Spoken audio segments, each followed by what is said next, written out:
anthrax, wouldn't we put it on an island in the Atlantic Ocean? One would think that you would. That would be a smart thing to do, wouldn't it? Right, you'd isolate it, correct. Well, that's what they did. They about half a century ago, they took this island about 100 miles from New York City in the Atlantic Ocean called Plum Island. And that's what they built there. They built this center to study very contagious, very deadly diseases that affect animals. They're moving it to, guess where? The most productive real estate on the planet for agriculture, Kansas. So that's your next Google search, Plum Island and the word Kansas. Now, in Google Images, you can pull up both topographical maps and aerial photographs of Plum Island. This 200-acre island doesn't have enough room anymore. We look at the aerial photographs and the topographical maps. You can see there's 200 acres there and not very many buildings. You can have a lot of buildings under roof in 200 acres, and they've got a few. So that's obviously not, that's a cover story. Obviously a cover story. Right. Next Google search, EPA as an environmental protection agency, and the word libraries, plural. In the summer of 2008, the EPA announced they were shutting all 4 of their libraries for the following stated reason, as a cost-saving measure. Thank goodness for one honest agency in the federal government, the GAO, the Government Accountability Office. They come along and say, gentlemen, it costs more to shut down these libraries than to keep them open. Now, Joe, filing a grievance against your employer, isn't that like suing your boss? Yeah, especially if you're still employed there. I mean, you pretty much won't be much longer.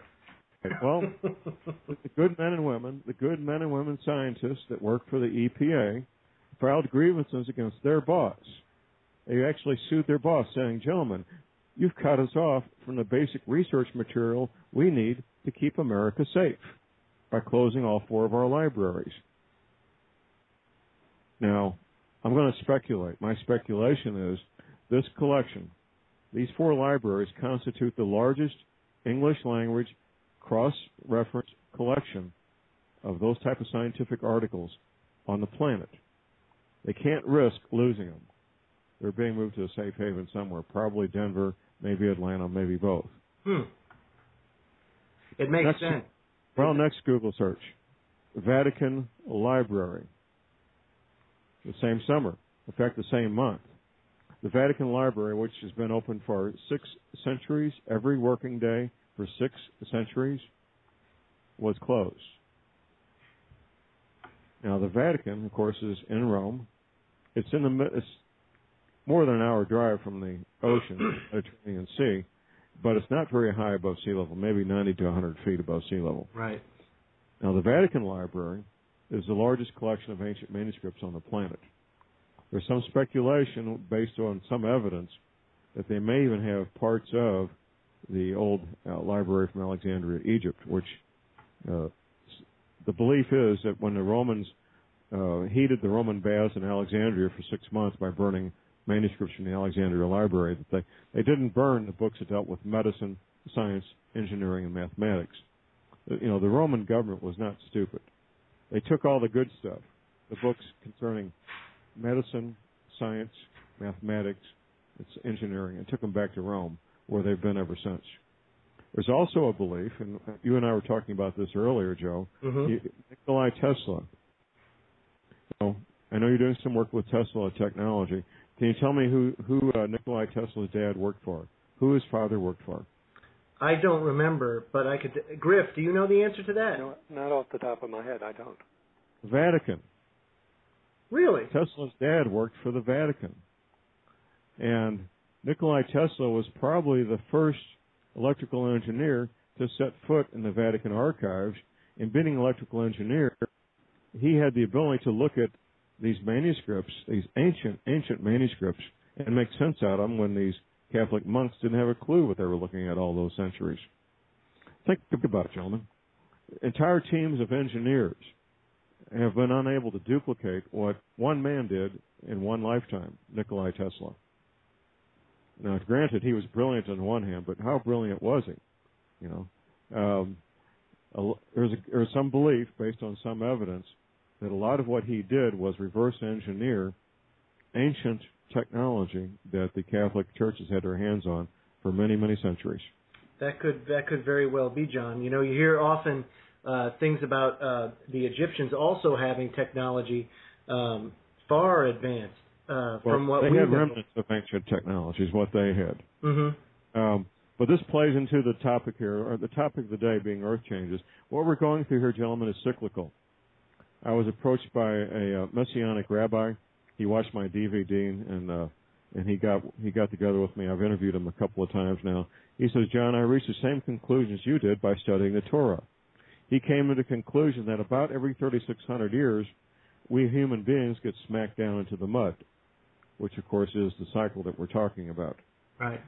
And about 3 cycles ago, we really got smacked down in the mud, and that's when the real high technology was in existence on this planet. Griff, have you ever heard of the archaeologist, or Joe, or John, the archaeologist, Jonathan Gray from New Zealand? No, sir. Jonathan Gray, okay. Well, I've interviewed him a couple of times. He's a prolific writer, and he's out in New Zealand. One of his books is titled Dead Men's Secrets. Now, what I'm about to tell you, I've verified privately several times already. I don't need to keep verifying it. What I'm about to tell you, I know for a fact every U.S. senator knows what I'm about to tell you about, and that's the Black Knight satellite.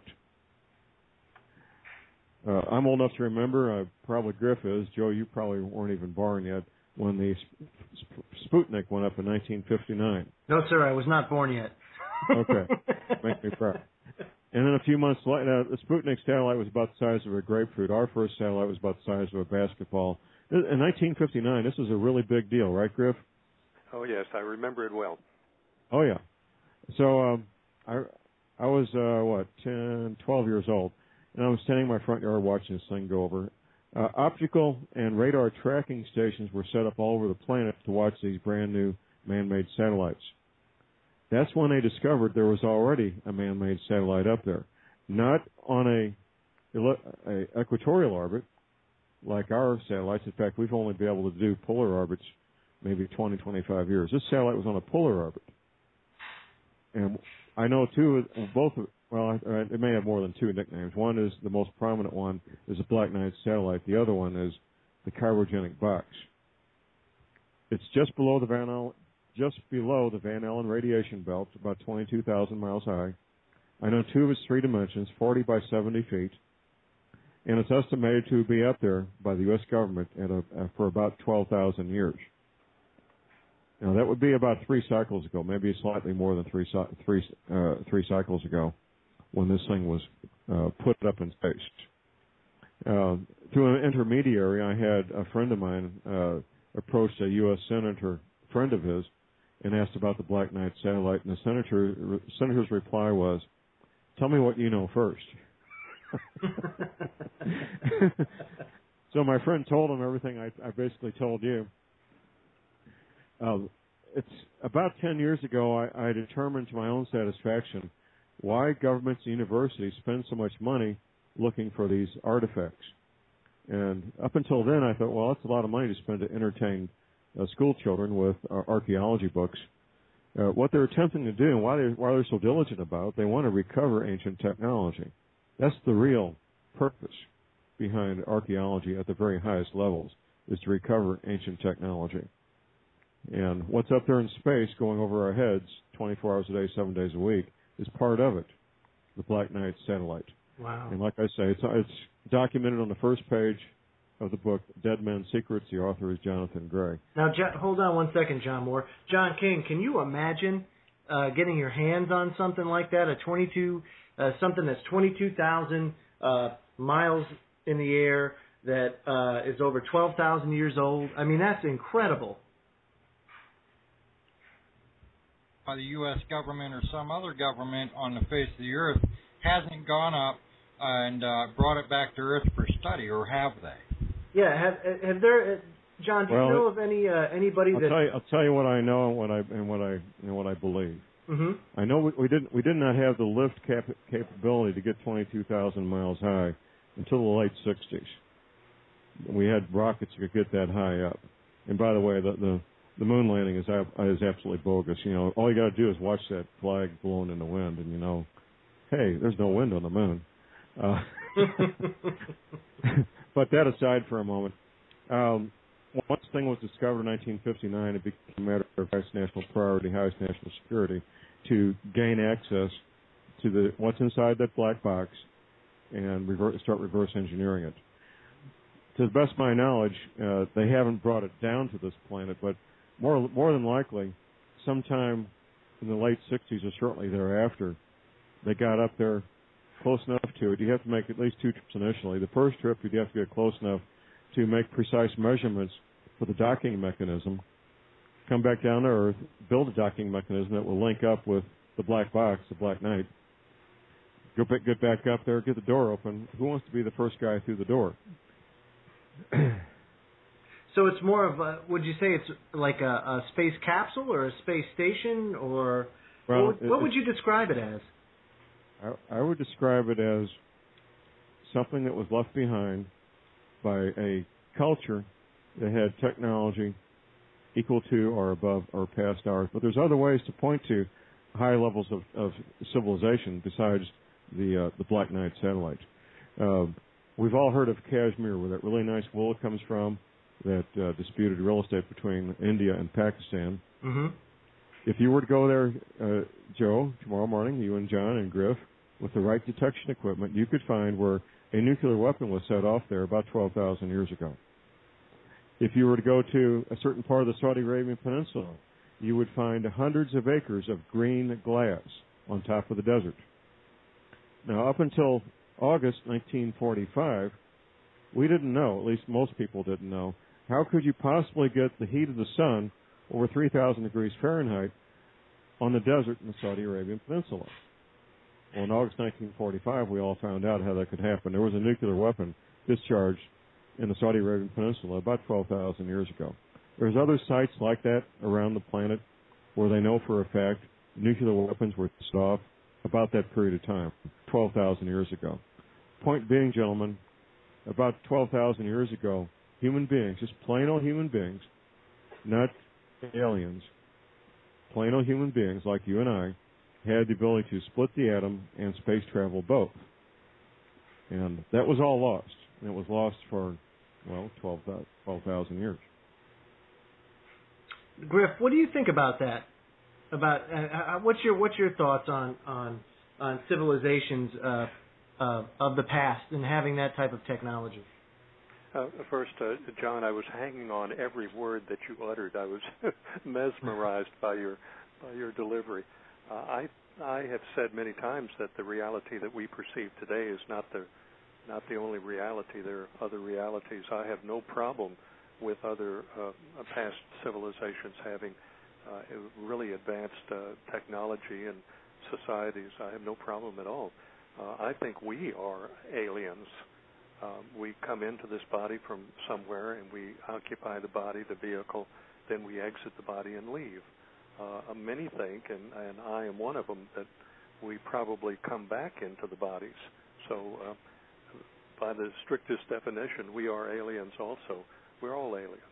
This is not our home. I don't know of anybody that believes that. I'm really interested in hearing more of your stories. It could very well be. I just don't know. I don't have the answer. I have a lot of opinions, but my opinions are not worth too much most of the time. Well, gentlemen, I live in the world of evidence, and when I get people approaching U.S. senators, coming back and reporting back to me that the U.S. senator has known about the Black Knight satellite for years, I don't need any more convincing. Right. Evidence in the form of hundreds of acres of green glass in the Saudi Arabian Peninsula. Right. For centuries, that was a massive mystery of what this glass was. How did it get there? Where did it come from? So the cyclical nature of what we're dealing with is a big part of this. Now, the big announcement right now that I have and my research associates is the following. The Gulf Stream has stopped. Now, in my video you watched Joe, I make reference to the Gulf Stream being at risk of